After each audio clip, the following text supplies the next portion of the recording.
누구도 매트를 처음 방문했던 때는 잊지 못한다.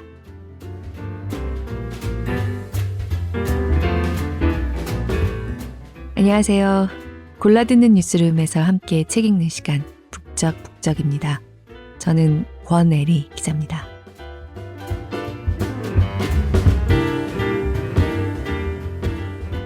2주 연속 휴방이라니 하는 댓글을 지금 막 보고 들어왔습니다. 죄송합니다. 저희가 요즘 휴방이 너무 잦았죠. 기다려주셔서 정말 고맙습니다. 저는 대학 때 교환학생으로 미국에 1년 있었어요. 그때 친하게 지냈던 친구 중에서 나이지리아에서 10대 초반쯤에 이민 온 친구가 있었습니다. 지금은 시카고에서 부동산 에이전트 하고 있고요. 언니며 동생이며 다들 속된 말로 잘 됐는데 대학 때까지만 해도 그 친구 집이 살림이 그렇게 넉넉한 편이 아니었어요. 어머니가 미국에 와서 고되게 노력해서 간호사가 되신 다음에 생활이 좀 안정적이 된 그런 정도였는데요. 나이지리아에서는 굳이 표현하자면 엘리트에 속하는 집안 같더라고요. 그런 식으로 본인이 말하는 걸 들어본 적은 없지만요. 아버지는 나이지리아에서 대학 교수였는데 미국으로 와서는 아무래도 비슷한 직업을 다시 찾지는 못했고요. 그럼에도 불구하고 아이들을 생각했을 때 나이지리아에서의 나름의 특권이라면 특권을 포기하고 나이지리아를 떠나기로 부모님이 결정했었다. 그런 얘기를 에둘러 하는 걸 들었던 기억이 납니다. 사실 우리나라 사람들에게도 아주 친숙한 이야기입니다. 바로 얼마 전까지만 해도 비슷한 인생 유전을 가진 한국인들이 많았죠. 네, 대학을 졸업하고 시카고에 갈 일이 있었을 때 그 친구랑 며칠 돌아다녔는데요. 이제 그 친구 차를 타고 다녔을 거 아니에요, 제가. 이 친구가 차를 몰고 지하주차장 같은 데를 들어갈 때 2번쯤인가? 거기 경비원들을 보고 안녕하세요. 혹시 수단에서 오지 않았어요? 가봉에서 오지 않았어요? 이런 식의 질문을 하는 거예요. 그리고 2번 다 맞았습니다. 제 친구가 얘기한 그 나라에서 그 사람이 온 게 맞더라고요. 너 저 사람 알아? 그러면 모른대요. 근데 어떻게 알았어? 그러니까 우리가 한국인은 이렇게 생긴 경향이 있다. 일본인을 보면 이렇게 알아볼 수 있다. 이런 식으로 얘기하는 것처럼요. 아프리카 사람들도 보면 대충 쟤는 적어도 어느 지역쯤에서 왔겠다. 그런 걸 안다는 거예요. 일단 자기 대에서 이민 온 아프리카계 미국인인지 아니면 조상이 200년, 100년 전에 미국으로 들어온 아프리카계 미국인인지 같은 건 100% 알겠고 그뿐만 아니라 자기 대에 적어도 이민 온 아프리카계 미국인들은 어느 지역에서 왔는지 서로 알아본다고 얘기를 하더라고요. 그 친구가 그렇게 당신 어디서 왔죠? 이런 식으로 갑자기 스몰 토크를 건넬 때 표정이 환하게 밝아지면서 뒤에 따라 들어오는 차가 없으면 제 친구랑 잠시 떠들던 그 경비원들의 모습이 낯설면서도 그 뒤로 새삼 어디를 들어가고 나올 때 문득 경비원들을 바라보게 됩니다. 어느 직업, 어느 상황에 우리 모두가 다 그렇지 않겠냐마는 특히 미국처럼 전 세계로부터 수백, 수천, 수만 가지의 사연을 가진 사람들을 빨아들이는 이민의 나라, 자본주의 시대의 제국에서 무심코 지나치던 이 경비원들의 세계에도 얼마나 많은 삶의 페이지들이 숨어 있는가 새삼 엿본 느낌이었어요. 오늘 함께 읽고 싶은 책을 이미 눈치채신 분도 좀 있을 것 같습니다. 나는 메트로폴리탄 미술관의 경비원입니다. 들고 왔습니다. 우리나라에서는 지난해 11월 말에 출간됐습니다. 아직 따끈하다. 고까지는 제가 차마 말씀드릴 수 없지만요. 그래도 아직은 신간에 속한다고 우겨볼 수 있을 것 같은데 사실 이 책을 그렇게 얘기하기에 이제 좀 겸연쩍어졌습니다. 그 사이에 14판까지 나오면서 그야말로 베스트셀러 중에 베스트셀러로 자리매김했습니다. 미국에서도 40주 연속 뉴욕타임스 베스트셀러의 자리를 지켰다고 하죠. 이미 너무 유명해진 책이고 북적북적 가족분들 중에는 이미 읽은 분들이 많을 것 같아서 고심을 했는데요. 그래도 이 책을 읽지 않고 넘어갈 수는 없었습니다. 사실 영문 번역체 특유의 딱딱한 느낌이 조금은 남아있기 때문에 번역서를 별로 좋아하지 않는 독서 취향을 가진 분들은 진도가 잘 안 나가셨을 수도 있겠다는 생각이 들어서 그래도 제가 읽는 게 좀 소용이 있지 않을까. 제 낭독이 약간의 소용이라도 좀 있지 않을까 하는 생각을 살짝 해봤고요. 누구에게라도 함께 읽자고 소매를 잡아 끌어도 괜찮을 것 같은 책을 오랜만에 만났기 때문입니다. 잠재적으로 얘기를 건네볼 수 있는 독자들이 정말 많은 책입니다. 일단 이런 분들 모두 해당됩니다. 뉴욕 메트로폴리탄 미술관에 가보신 분, 그리고 가본 적은 없지만 앞으로 가볼 생각이 요만큼이라도 있는 분, 또는 미술, 예술, 역사에 관심이 약간이라도 있는 분.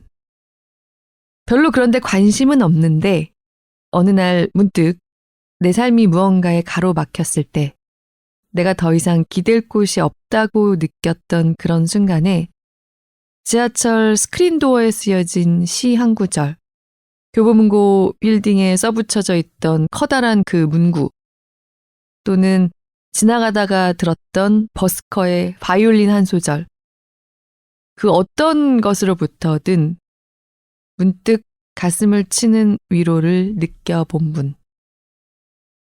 그리고 삶에 때때로 찾아오는 고즈넉한 순간들이 어떤 것인지 아시는 분들. 지금까지 말씀드린 것 중에서 어느 하나에만 해당이 돼도 이 책을 좋아하시게 될 거라고. 아, 참 친구 같은 책이다. 문득 표지를 쓰다듬어 보시게 될 거라고 오늘은 좀 자신 있게 얘기할 수 있습니다. 이 책의 저자인 패트릭 브링리는 자신을 톰 브링리의 동생이었다고 소개하는 사람입니다. 그만큼 영특하고 눈부신 미래가 펼쳐져 있는 것만 같았던 잘난 형을 자랑스러워하는 사이좋은 동생이었습니다. 그리고 그 형이 20대 후반에 암으로 세상을 떠납니다. 패트릭 브링리 본인도 자기 표현 맞다나 화려한 미래가 약속돼 있다고 많은 사람들이 생각하는 커리어를 막 시작하던 중이었습니다. 뉴욕의 유서 깊은 교양 잡지인 뉴요커에 취직해서 이제 일을 시작한 지 2, 3년 정도 된 그런 상태였어요. 하지만 형의 죽음 이후로 자기 삶의 시계도 잠시 멈추고 싶다고 생각하게 됩니다.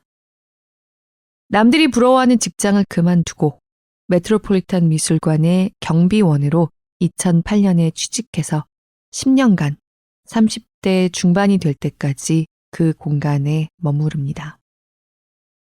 미술과 예술에 대한 열정과 사랑이 넘치던 부모님 밑에서 자란 어린 시절이 자신을 자연스럽게 좀 메트로 이끈 것 같다고 회고하고 있는데요. 메트로폴리탄은 미술관이라는 말로는 다 담을 수 없을 정도로 방대한 컬렉션을 보유한 곳입니다. 패트릭 브링리가 그날 배치되는 전시실도 정말 서로 결이 다릅니다. 이 안에서 가장 존재감 없는 존재로 그러나 떠나지 않고 늘 그 자리에 있어야 하는 존재인 경비원으로 일했던 10년 동안 저자는 그 안에서 함께한 예술과 역사로부터뿐만 아니라 모두 다른 얼굴을 한 관람객들, 저마다 짐작할 수 없는 사연을 지니고 있던 동료 경비원들, 그리고 문득문득 다가오는 형의 기억과 여전히 삶을 함께 이어가고 있는 사랑하는 가족들 사이에서 다시 이 다음의 시간으로 나아갈 힘을 듬뿍 흡수합니다. 그리고 두 아이의 아버지가 돼서 매트를 떠나 이 책을 씁니다. 몇 대목 먼저 좀 읽어보겠습니다. 낭독을 허락한 출판사 웅진 지식하우스에 감사드립니다.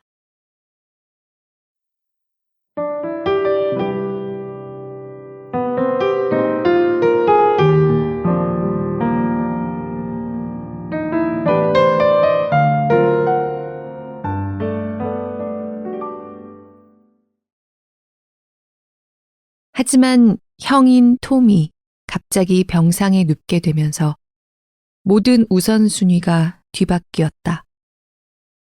대학을 졸업하고 2년 8개월 동안 나에게 현실 세계란 베스 이스라엘 병원의 병실과 퀸스에 있는 방 하나짜리 형의 아파트가 전부였다. 졸업 후 뉴욕 중심가의 고층 빌딩에서 화려한 직장 생활을 시작했지만 정작 나에게 아름다움, 우아함, 상실, 그리고 어쩌면 예술의 의미를 가르쳐 준 것은 그런 조용한 공간들이었다. 2008년 6월, 형이 세상을 떠나고 나자 나는 내가 아는 공간 중 가장 아름다운 장소에서 떠올릴 수 있는 가장 단순한 일을 하는 일자리에 지원했다. 11살 때와 달리 이번에는 앞으로 나아가는 것은 생각지도 않으며 그곳 메트로폴리탄 미술관에 도착했다. 가슴이 벅차고 찢어지는 듯 했다. 한동안은 그저 가만히 서 있고 싶었다. 오후에 아다가 내 어깨를 잡으며 말한다. 젊은이, 이제 당신을 혼자 있게 해줄게. 당신은 여기 있어. 나는 저기 있을 테니. 그러고는 스페인 전시관 쪽으로 사라진다. 물론 완전히 혼자 남은 것은 아니지만 지나가는 낯선 이들은 별로 동행처럼 느껴지지 않고 뉴욕 평균 크기 아파트 약 3,000개를 합친 면적의 미술관은 너무도 장황하게 펼쳐져 있어서 이런 전시실 정도는 거의 붐비지 않는다. 몇 분간 C구역에 서서 멈춘 게 아닐까 싶은 느린 속도로 시간이 서서히 전진하는 것을 느낀다. 나는 앞으로 손깍지를 낀다. 뒤로 손깍지를 낀다. 손을 바지 주머니에 넣어본다. 문설주에 기댔다가 잠시 서성거렸다가 벽에 기대어 본다. 새끼오리처럼 아다를 졸졸 따라다니다가 주위를 경계하며 가만히 서 있는 갑작스러운 태세 전환에 준비가 되지 않은 듯 안절부절 못하고 있는 것이다. 생각해보니 지난 몇 주 동안 형이 죽은 뒤 처음으로 내 삶이 방향을 잡았다고 느끼게 해준 일들을 지나오고 있었다. 지원서를 제출하고 면접을 보고 훈련을 받고 뉴욕주 운전면허 시험을 통과하고 지문을 등록하고 근무복 제작실에서 미술관의 재단사가 내 치수를 재고 그리고 마침내 이곳에 도착한 것이다. 그런데 이제 내가 할 유일한 일은 고개를 들고 있는 것이다. 망을 보는 것. 두 손은 비워두고 두 눈은 크게 뜨고 아름다운 작품들과 그것들을 둘러싼 삶의 소용돌이 속에 뒤엉켜 내면의 삶을 자라게 하는 것. 이는 정말 특별한 느낌이다. 기나 길게 느껴진 몇 분이 더 지난 후 나는 이것이 진정으로 나의 역할이 될 수 있겠다고 믿기 시작한다.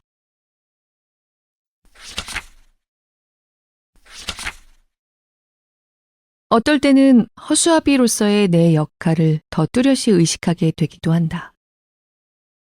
허수아비라는 단어는 아다가 쓴 것인데 조금 더 근사하게 말하면 왕실 근위병이라고도 할 수도 있을 것이다. 일을 시작한 다음 주, 나는 처음으로 요하네스 베르메르의 그림이 있는 곳에 배치됐다. 현재 34점밖에 남아있지 않은 귀중한 그의 작품들 중 어이없게도 매트가 5점이나 소장하고 있다. 그 사실을 아는 나는 허리를 좀 더 곧게 편다.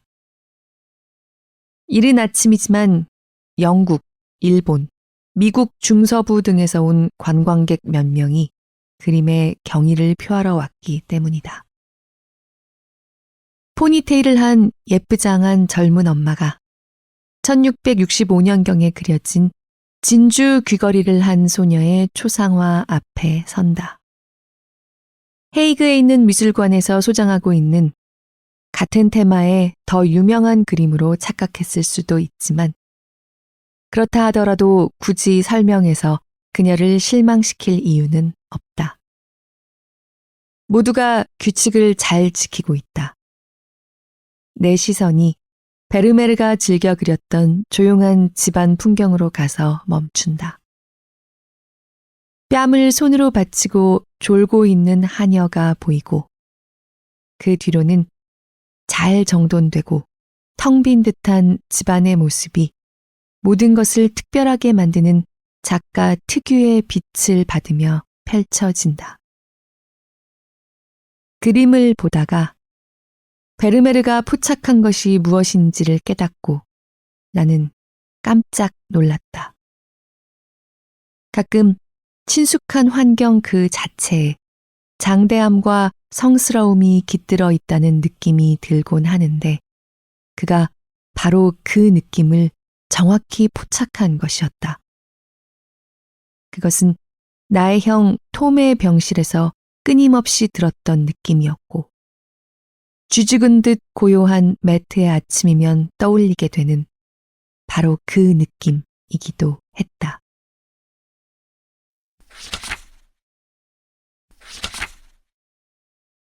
매트에 소장된 작품들 중 가장 슬픈 그림은 베르나르도 다디의 십자가에 못 박힌 예수일 것이다.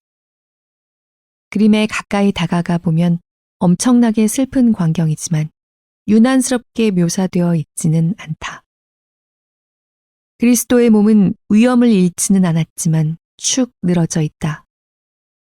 온화한 우아함이 우러나오는 분위기로 보아 그는 용감하게 고통에 맞섰던 듯하다.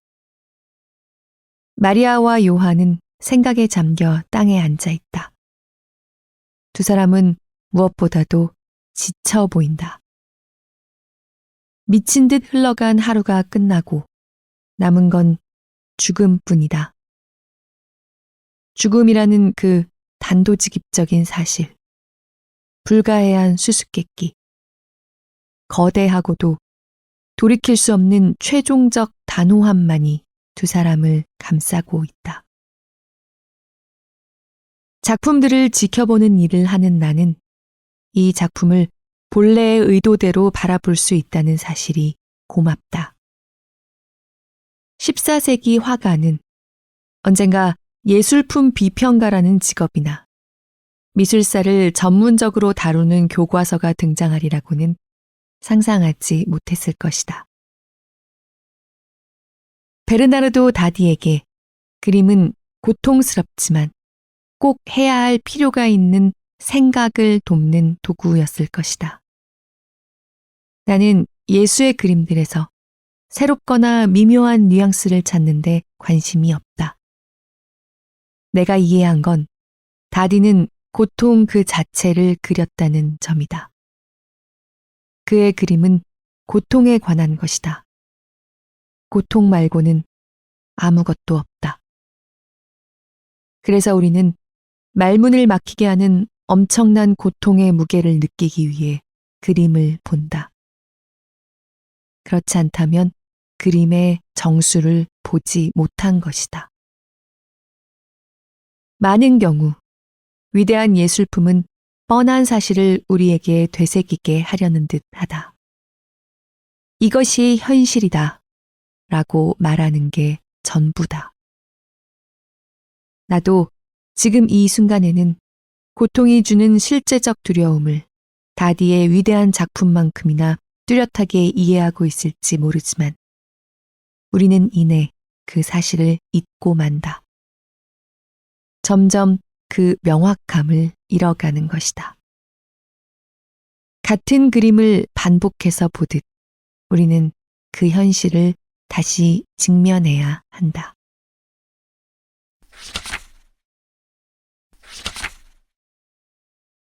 일하기에 아주 좋은 곳이다. 이집트는 26,000점에 달하는 컬렉션 대부분을 동시에 전시할 수 있을 만큼 거대한 구역으로 매트의 다른 큐레이터 부서들이 차지할 수만 있다면 서로 죽이려 들 것 같은 정도의 호화로운 공간이다.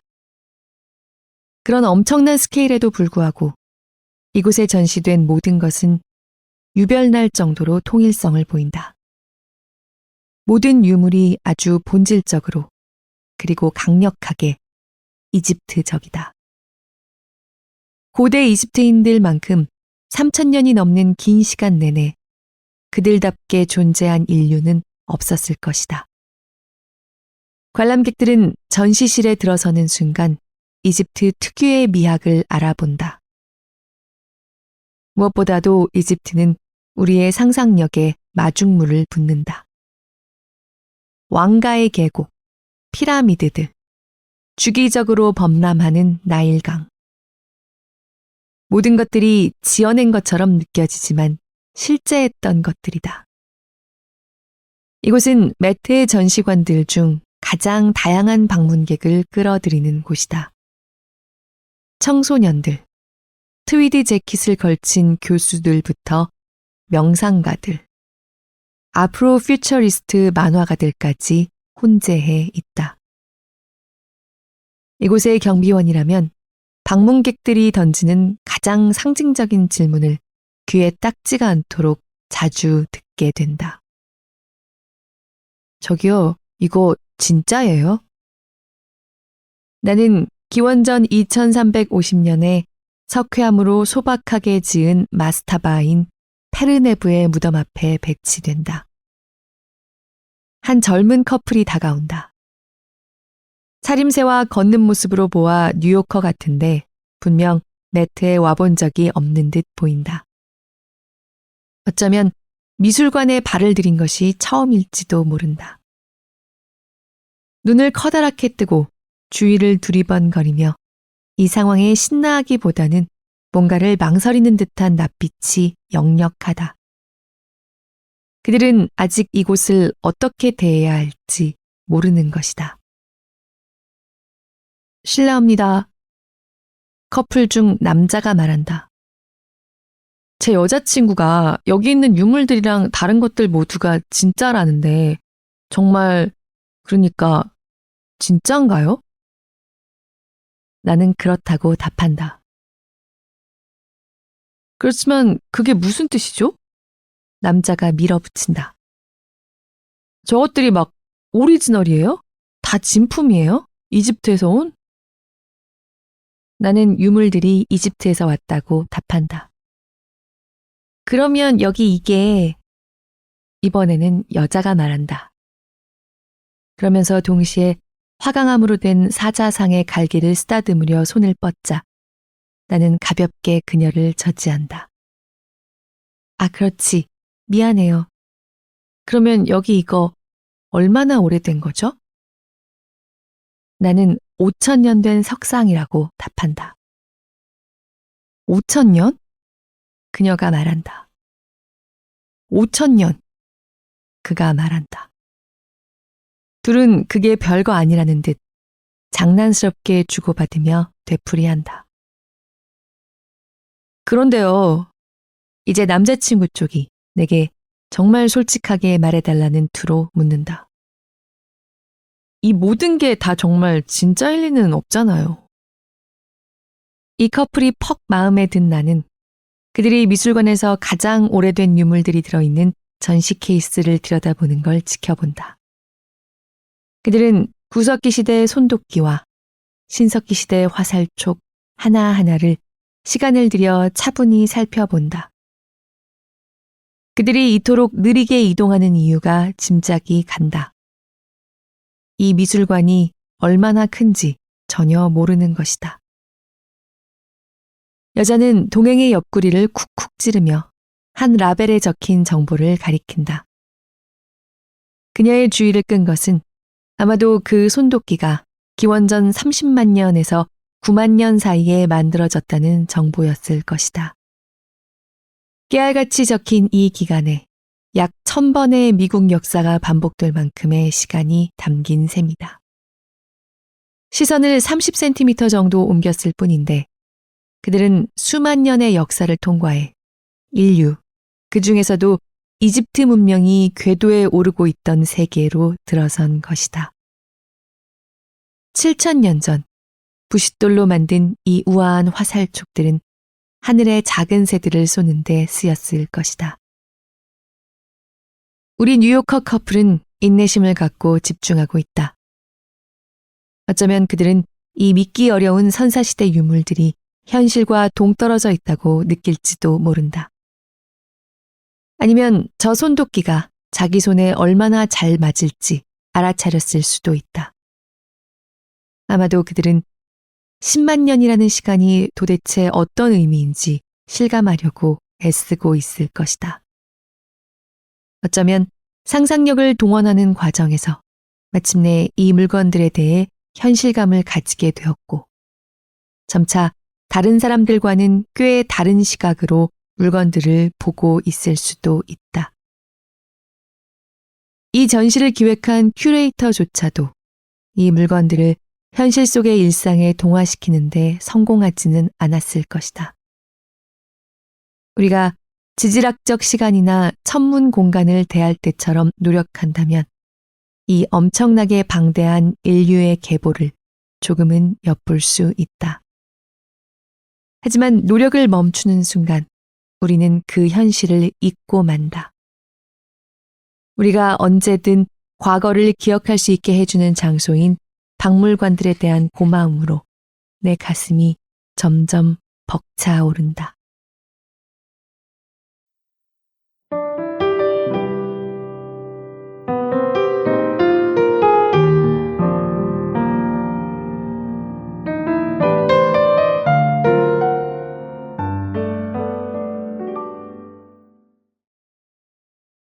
좀 전에 낭독 중에서 제가 베르메르라고 읽었는데요. 사실 이 책에서는 우리말 발음으로 페르메이르라고 표기하고 있습니다.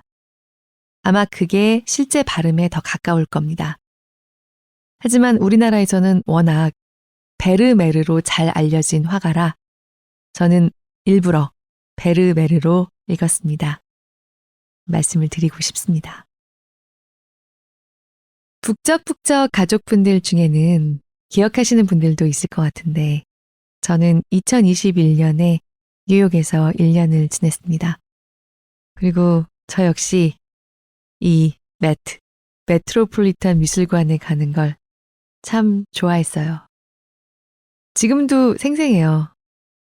그 메트로폴리탄 정문 앞에 핫도그 스탠드가 하나 있는데 베테랑이 운영합니다. 이제 참전 용사예요. 그런데 이 할아버지가 케이팝을 참 좋아해서 그 핫도그 스탠드에서 케이팝이 자주 울려 퍼지던 게 지금도 생각이 나고요. 그리고 잠시 후에 낭독을 하려고 하는데요. 패트릭 브릭리가 이 책 안에서 바로 그 핫도그 아저씨를 언급하고 있어서 반갑기도 했습니다. 시기가 딱 겹치진 않지만 케이팝을 좋아하던 그 아저씨가 분명한 사람에 대해서 얘기하고 있어요. 경비원들한테는 핫도그를 주고 $1만 받았다고요. 미술관으로 들어가는 그 야트막한 계단에 앉아서 노닥거리던 사람들이며 들어설 때마다 그저 설레고 행복하던 마음도 생생합니다. 야트막한 계단이라고 말씀드렸지만 이른바 맷 갈라라고 하죠. 그야말로 미국 셀럽들이 다 참여한다고 할 수 있는 행사가 해마다 열릴 때 그 사람들이 그 해의 테마에 맞춘 자신의 의복 행동을 전시하는 바로 그 계단이기도 합니다. 메트로폴리탄 미술관은 가보신 분들은 잘 아시겠지만 방문해 본 적이 없는 분들이라면 2018년에 나온 영화 오션스 8 보시면 많이 구경하실 수 있어요. 산드라 블록, 케이트 블랜치 같은 배우들이 나오는 이 영화에 매트가 얼마나 방대하고 또 아름다우며 고차원 절도극을 그리기에 적합한 수많은 구석들을 배경으로 제공할 수 있는 공간인지 잘 느껴지는 점이 있습니다. 그리고 방금 말씀드린 것처럼 맷 갈라로 유명하기도 하고요. 하지만 그렇게 화려하고 번쩍번쩍하는 일들에만 어울리는 공간은 아닙니다. 저는 가끔 친구들이랑 우스갯소리로 네가 내는 세금이 아깝게 느껴질 때는 중박에 가봐 이런 얘기를 하거든요. 중앙박물관, 중박이라고 많이 줄여서 얘기하잖아요. 제가 집이 좀 가까운 편이기도 해서 중앙박물관에 놀러 가는 걸 좋아하는데요. 중앙박물관뿐만 아니라 국립이나 시립, 구립미술관, 박물관은 그런 점들이 있는 곳이죠. 메트로폴리탄 미술관은 이제는 뉴욕 시민이 아닌 사람들에게는 입장료를 받습니다. 하지만 저는 당시에 거주자였기 때문에 공짜 입장이 가능했어요. 뉴욕 시민들한테는 그냥 공짜로 들어와도 되고 얼마든지 원하는 만큼 기부를 해라 라고 하거든요. 저희는 그때 한참 의논해서 $1씩 냈습니다. 사실 그 공간에 대해서 느끼는 애정으로는 더 큰 돈을 기부하고도 싶었는데요. 여기가 미국이라는 자각을 열심히 하려고 했습니다. 한국인인 우리가 메트로폴리탄에 $1 넘게 기부하는 건 좀 오버야. 좀 사대주의 같아. 라고 생각했거든요. 어차피 지금 너희가 하고 있는, 미국 너희가 하고 있는 이러저러한 정책 같은 걸 생각할 때 세계인들이 지금 니네한테 세금 내고 있는 거나 마찬가지거든. 내년쯤에는 우리가 니네 때문에 진짜 힘들어질 것 같거든. 그렇지만 매트는 너무 좋고 너에게는 이 고마운 마음을 전하고 싶기 때문에 맨손 입장은 하지 않을게. 그러니까 $1를 낼게. 나름 진지하게 제 마음의 평화를 찾을 수 있는 지점을 찾아서 기부액을 정했던 것도 생각이 납니다. 저는 매트의 모든 점이 좋았어요. 미국 미술관이라는 것도 사실 좋았던 점 중에 하나입니다. 한참 예민했던 어렸을 때 유럽의 대형 박물관이나 루브르 같은 곳을 처음 갔을 때는 저는 좀 견디기 힘들었거든요. 그 박물관의 규모와 소장품의 가치 또는 아름다움 같은 게 압도해 오는 것 이상으로 유럽 제국주의의 역사가 그 피비린내가 짓눌러 온 것 같은 기분을 강하게 느꼈습니다. 유럽에서는. 둥글둥글해지면서 이제는 그런 거 생각 안 하고 잘 돌아다니지만요. 매트는 그런 부담감이 훨씬 덜합니다. 아예 이집트에서 방금 들으신 것처럼 피라미드며 시신이며 미이라드를 통째로 옮겨온 방들까지 있는 미술관이지만 어쨌든 여기는 돈으로 사온 거지. 유럽처럼 직접 가서 훔쳐왔다. 이런 느낌. 직접 가서 죽이고 약탈했다. 이런 느낌은 확실히 덜하거든요. 미국이라는 나라의 독특한 태생과 전개가 참 특이한 느낌의 제국 미술관을 탄생시켰다는 생각을 많이 했어요. 그런데 미국의 미술관들 중에서도 특히 메트로폴리탄이 좀 다른 느낌이 있습니다. 그건 아마도 뉴욕에 있기 때문일 거란 생각을 해요. 뉴욕 안에서도 가장 시립미술관에 가까운 곳이기 때문에. 일하는 직원들부터 그냥 보기만 해도 뉴욕 특유의 다양성과 개방성이 물씬 느껴지거든요. 지나는 모든 사람들이 제 친구와 스몰 토크를 나누던 그런 저마다의 사연이 있는 경비원들 같은 그런 공간입니다. 중앙박물관도, 현대미술관도, 루브르도 좋지만 오직 뉴욕의 메트로폴리탄만이 바로 그런 점에서 갖고 있는 그 넉넉한 품이 있습니다. 나는 메트로폴리탄 미술관의 경비원입니다. 이 책에서 오직 메트로폴리탄만이 갖고 있는 그 넉넉한 품이 좀 배어 나오는 걸 새삼 다시 느낄 수가 있었습니다. 하지만 메트로폴리탄에 가보실 일이 없다고 하더라도 그 어디서든 누구라도 이 책의 저자가 기댔던 메트로폴리탄의 그 넉넉한 품과 같은 품을 만나볼 수 있다고 생각합니다. 아까도 잠깐 말씀드렸지만 교보문고 빌딩이 철마다 바꾸는 구절구절이 될 수도 있겠고요. 지하철 스크린도어에 쓰여 있는 어느 시민의 시 한 구절이 될 수도 있다고 생각해요. 그게 바로 때로 저건 왜 여기 이만큼 이 정도로까지 깊숙이 들어와 있는 걸까 의아하기도 한 예술의 힘. 우리가 인간이라는 한 그룹이라는 걸 문득 기쁘게 감각하게 하는 예술의 힘이라고 저는 생각합니다. 조금 더 읽고 마치겠습니다. 들어주시는 모든 분들 늘 깊이 감사드립니다. 북적북적이 감히 메트로폴리탄과 패트릭 브링리가 나눴던 그 따스한 서로의 품 같은 자리가 우리에게 되었으면 좋겠다는 생각을 합니다. 고맙습니다.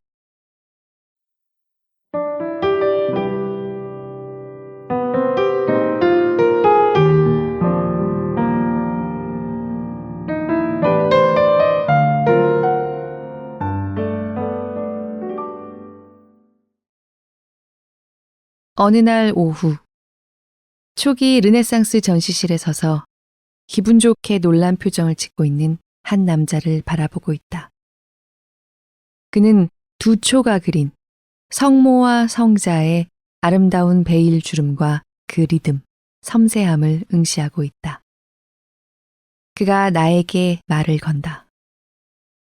이 그림들은 그는 두 초의 작은 걸작을 보며 말한다. 이것들은 그가 머뭇거린다. 이것들은 아직 생각이 정리되지 않은 듯하다. 이것들은 동굴에서 발견됐나요? 이 훌륭한 차림새의 중년 남자는 자신을 독실한 종교인이라 소개한다. 그는 이렇게 오래된 기독교 그림들이 살아남은 줄 몰랐다며 생생해 보이는 이 그림이 700년이 넘었다는 사실을 믿기 힘들어했다. 특히 내가 달걀 노른자와 곱게 간 채소, 벌레, 돌을 섞은 혼합물로 그린 그림이라고 설명한 후에는 더욱 놀라워했다. 그가 물었다. 그래서 이건 동굴에서 발견되었나요? 아니요. 내가 대답한다. 이 그림들은 사람에게서 사람으로, 사제에게서 사제로, 수도사에게서 수도사로, 구매자에게서 판매자로, 그리고 상상할 수 있는 그 외의 모든 경로를 통해 전해져 내려오다가 마침내 무사히 미술관의 컬렉션에 도달한 보물들이었다. 그럼 이것들은 사제가 그린 건가요? 그가 묻는다. 나는 아니라고 말한다. 그림들의 대부분은 일꾼 개념의 예술가들과 그들의 일꾼 같은 조수들이 부유한 후원자나 교회의 의뢰를 받고 그린 것이다. 안료를 갈아서 우려내고 금을 찧어 금박을 만들고 나무 패널을 잘라 준비하고 그림의 구성을 균형에 맞춰 디자인하고 윤곽선을 스케치하고 페인트를 조심스럽고 신중한 붓질로 층층이 날마다 중세시대 특유의 인내심을 가지고 칠했을 것이다. 그리고 이 사람들은 왜 저렇게 생겼죠? 다음으로 그가 묻는다. 그림 속의 사람들이 조금 괴상하게 생겼다는 뜻이다. 좋은 질문이네요.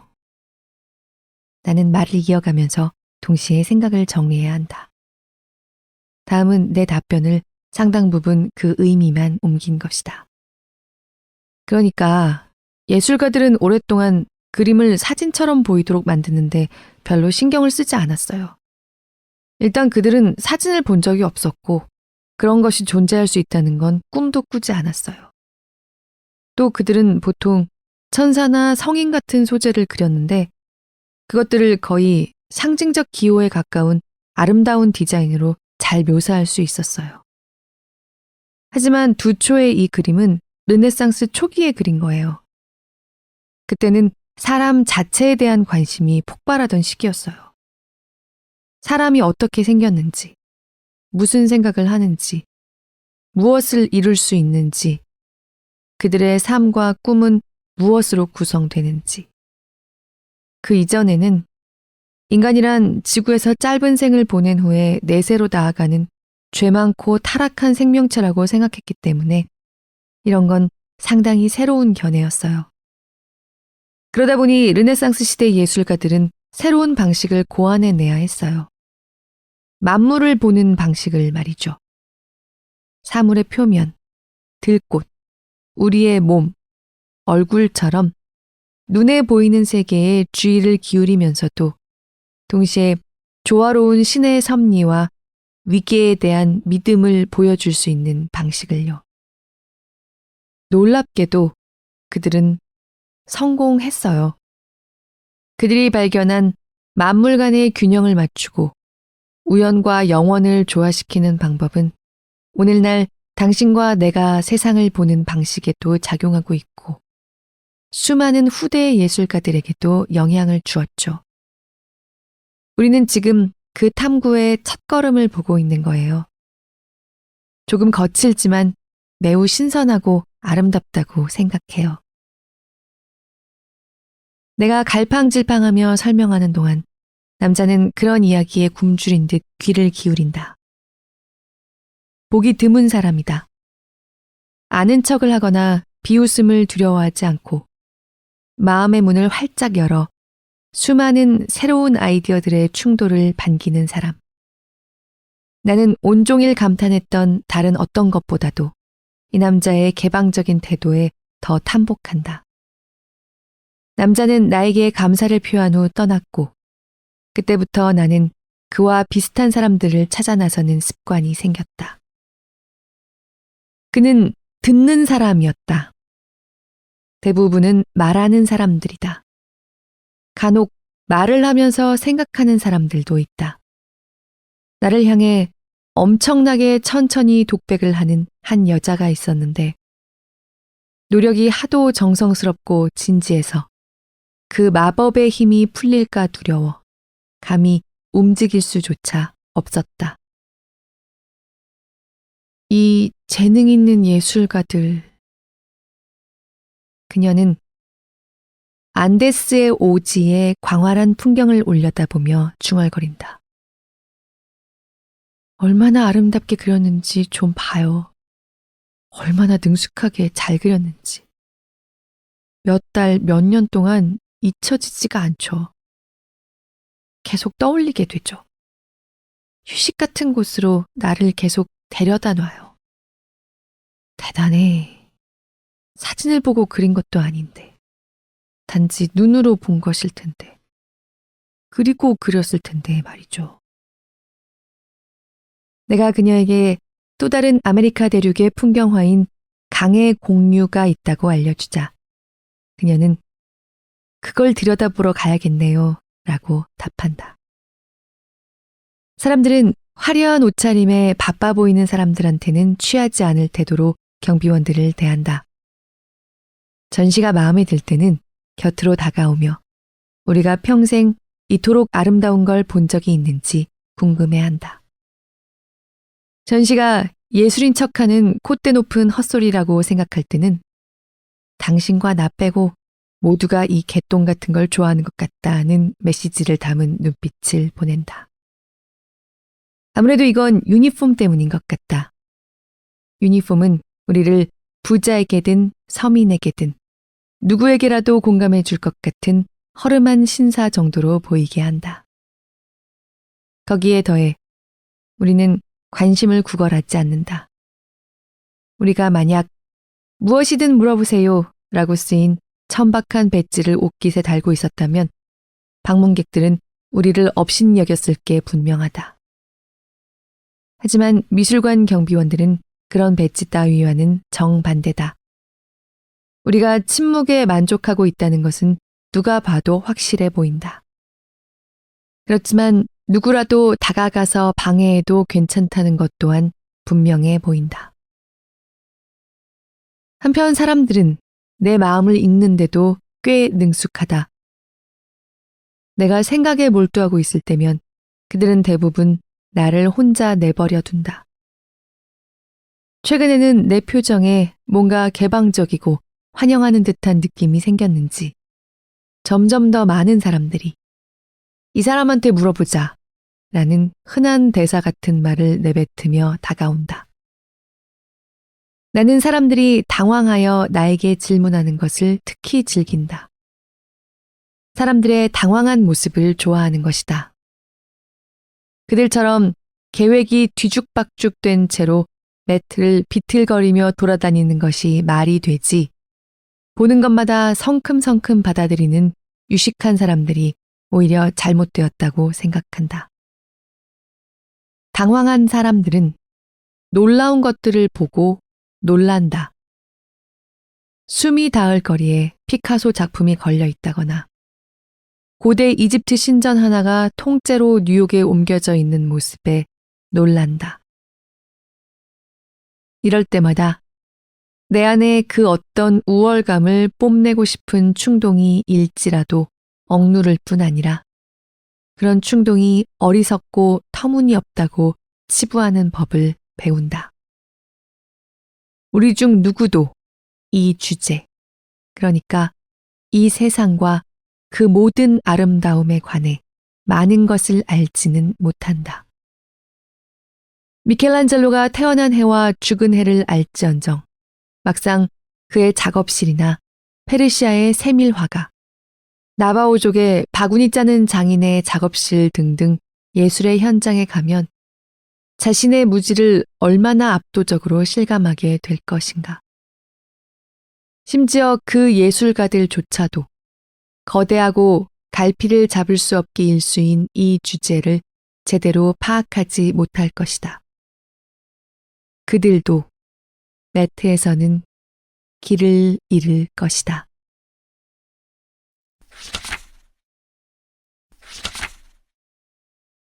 누가 나를 암살하려고 했었어요. 그는 나중에 내게 말해줬다. 어느 날 퇴근해서 집에 가는데 내 방해로 부패한 거래를 못하게 된 사람이 고용한 총잡이 2명이 총을 쐈죠. 왼팔에 1발, 배에 8발을 맞았어요. 그는 그 일을 무미건조한 어투로 말하고 8발이라는 단어를 조금도 강조하지 않는다. 신이 도와서 주요 장기는 상하지 않았지만요. 1994년의 일이에요. 화요일에 사건이 벌어졌고 금요일에는 은행에서 돈을 대서 비행기에 실려 파리로 날아가 오장육부를 제자리에 돌려놓는 수술을 받았죠. 그 후 4개월을 회복하는 데 보냈고요. 관광비자로 미국에 오자마자 망명 신청을 하고 꽤 금방 통과가 됐죠. 뉴욕에서 얻은 첫 직장에서는 시간당 $4 24센트를 받고 일했고 경비원으로 처음 일할 때는 $5 얼마를 받았어요. 밴더빌트에서 알던 사람들이 도와줘서 월스트리트에 직장을 구할 수 있었지만 중간 관리자 포지션이어서 이전하고는 비교도 되지 않았어요. 나 같은 억양과 피부색으로는 그게 최선이었죠. 회사가 합병되면서 해고됐고 곧바로 세계 금융위기가 시작됐어요. 그때 좀 거친 동네에서 당좌 수표를 현금으로 바꿔주는 업체를 인수했는데 내가 그런 일을 제대로 할 정도로 강하지도 못되지도 못하다는 결론만 얻었죠. 빈털터리가 되고 말았어요. 평생 모은 돈을 모두 날렸죠. 하지만 괜찮아요. 괜찮아. 그는 충격을 받은 내게 어깨를 으쓱해 보인다. 정말이지 괜찮아요. 살아있고 가족이 있고 양심을 잃지 않았으니까. 날 죽이려고 했던 사람을 지금 당장 만나면 악수를 할 수도 있어요. 그러지 않을 이유가 없잖아? 괜찮아요. 이야기를 마친 조셉은 일과를 끝내고 그레이트 홀에 모인 동료들을 둘러보며 말한다. 이 푸른색 근무복 아래에는 정말 갖가지 사연들이 있을 거예요.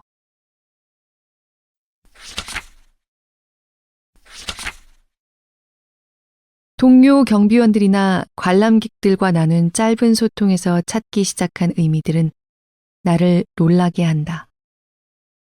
부탁을 하고, 답을 하고, 감사 인사를 건네고, 환영의 뜻을 전하고, 그 모든 소통에는 내가 세상의 흐름에 다시 발맞출 수 있도록 돕는 격려의 리듬이 깃들어 있다.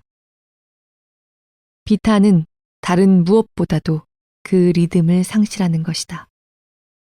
누군가를 잃고 나면 삶에 커다란 구멍이 뚫리고 한동안 그 구멍 안에 몸을 움츠리고 들어가 있게 된다.